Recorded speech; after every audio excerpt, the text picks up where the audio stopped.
Bom dia, turma! Vamos começar a nossa aula?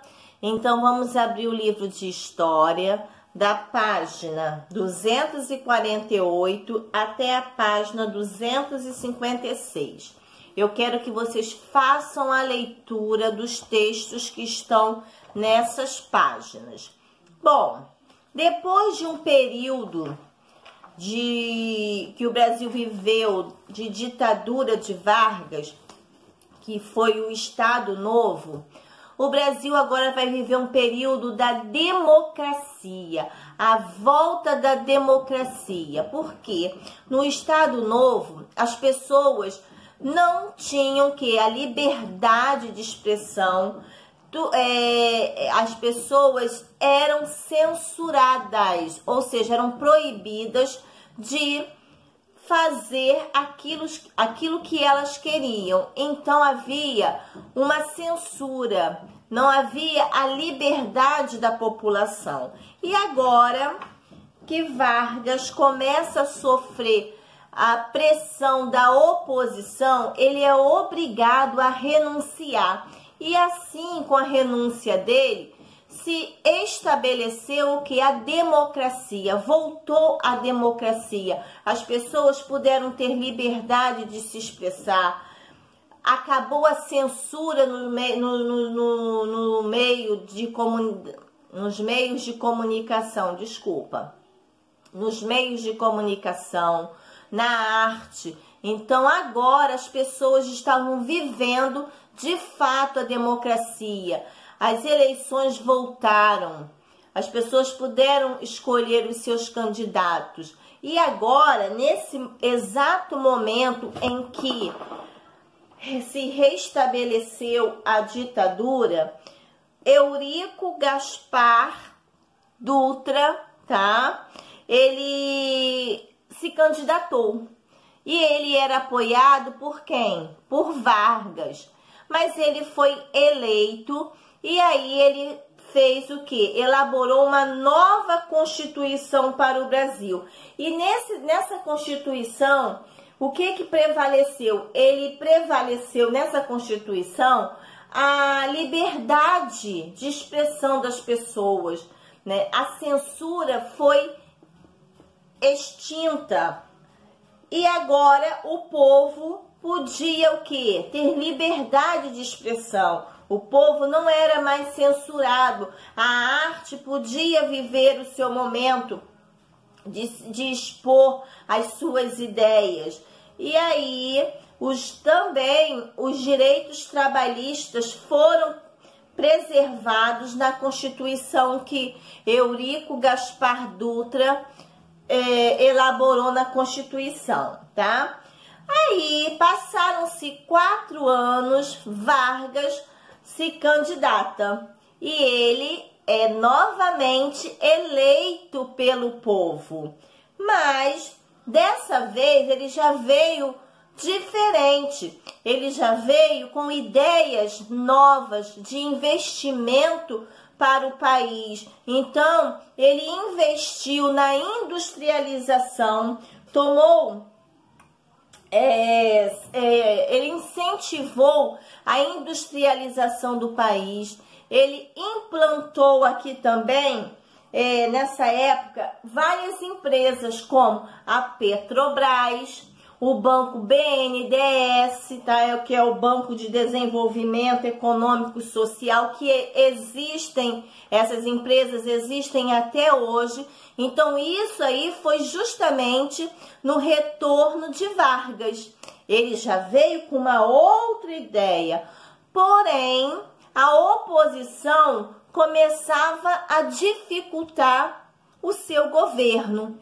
Ele estava com os pés e mãos atados, porque ele não tinha o apoio dos outros políticos. E assim, sofrendo essa pressão, o que aconteceu? Ele se suicidou. Sim, infelizmente, ele pôs fim à sua vida. Depois do suicídio de Vargas, Juscelino Kubitschek, em 1955, se candidatou. E a sua intenção para o governo era fazer o Brasil crescer de 50 em 5 anos, ou seja, o que levaria 50 anos para ser feito, ele faria em 5 anos. E essa foi a sua promessa de governo. Então, ele começou a fazer altos investimentos, principalmente nos setores de indústrias de transporte e produção de energia. Mas, para isso, ele precisava de dinheiro. E ele buscou o dinheiro que necessitava com os países estrangeiros, levando então assim o Brasil a começar a ficar endividado. E no seu governo, Getúlio Vargas fez o quê? Fez a capital do Brasil, que é Brasília. Começou a construção. Brasília começou a ser planejada para ser a capital do Brasil. E quem trabalhava na construção de Brasília? Várias pessoas de várias regiões do Brasil. Como nós vimos, vocês já conheceram as regiões do Brasil. Pois bem, principalmente essas pessoas, vieram da região Nordeste, e construíram Brasília, levaram o quê? Bastante tempo para a construção, e ali a vida deles não foi nada fácil, né? Eles ficavam ali em situações precárias para trabalharem na construção. E após o fim da construção de Brasília, muitos desses trabalhadores permaneceram morando lá, principalmente na cidade satélite de Brasília. Como nós vimos, como a tia falou, o Brasil passou a viver uma nova fase nessa época, né? Na época em que voltou a democracia. Então, houve grandes transformações na música, tá? No cinema, e graças o quê? A liberdade de expressão que se foi conquistada, né? Que voltou a democracia e com ela voltaram os direitos das pessoas.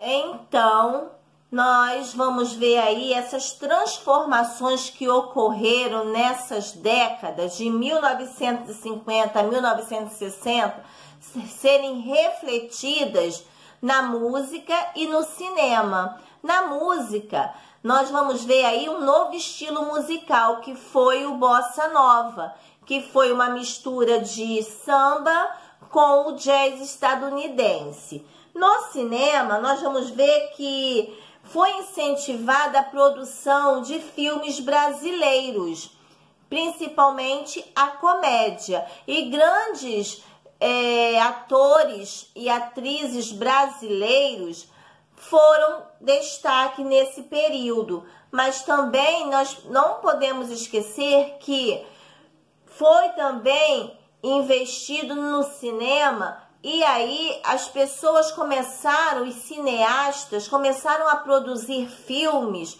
que mostrasse o que? A cultura brasileira, valorizando assim tudo que acontecia aqui, a cultura brasileira, a política, já que nessa época a democracia permitia. Então, houve grandes transformações e valorização na arte.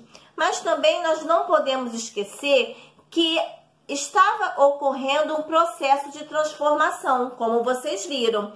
E a sociedade estava também se transformando juntamente com a política. E aí, como nós vimos, Juscelino Kubitschek, ele continuou a investir na industrialização, e principalmente as indústrias automobilísticas e de eletrodoméstico começaram a promover propagandas dos seus produtos, porque precisavam o quê? Vender aquilo que a indústria produzia. E isso, através das propagandas, as pessoas começavam a ter o quê? Vontade de conquistar aquilo que estava sendo o quê? Divulgado pelas propagandas. E aí as pessoas queriam conquistar eletrodomésticos, terem em suas casas os eletrodomésticos que eram pronunciados nos meios de comunicação, terem os carros mais modernos para aquela época, e isso causou o quê? Modificações. A indústria começou a mudar o modo de vida das pessoas, ok? Em 1960, Jânio Quadro, ele foi eleito presidente para substituir Juscelino Kubitschek, sendo que ele não recebeu apoio político e logo renunciou. Depois dele, quem assumiu a presidência foi João Goulart. João Goulart, ele assumiu o cargo de presidente justamente no momento em que o Brasil estava passando por uma crise econômica. E a inflação nessa época estava altíssima.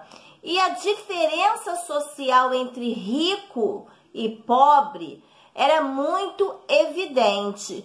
Então, no seu governo, ele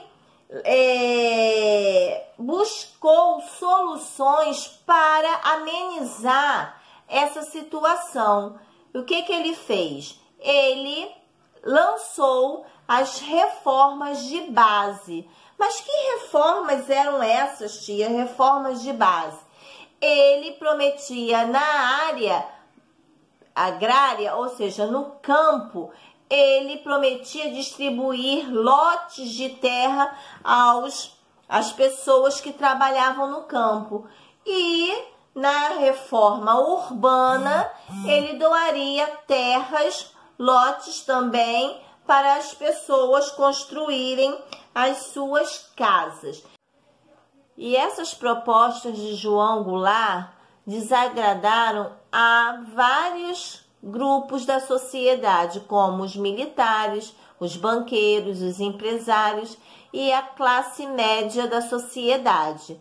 Por que desagradaram a eles? Porque eles temiam perder o privilégio que eles tinham, tá? Então, essas reformas contrariavam a vontade desses grupos sociais. Bom, então, agora vocês irão ler essa seção do livro, que é muito importante para vocês entenderem, e principalmente os textos que nós falamos. Vocês farão agora as atividades e depois a tia retorna para nós corrigirmos, ok? Então, beijo. Qualquer coisa pode me chamar.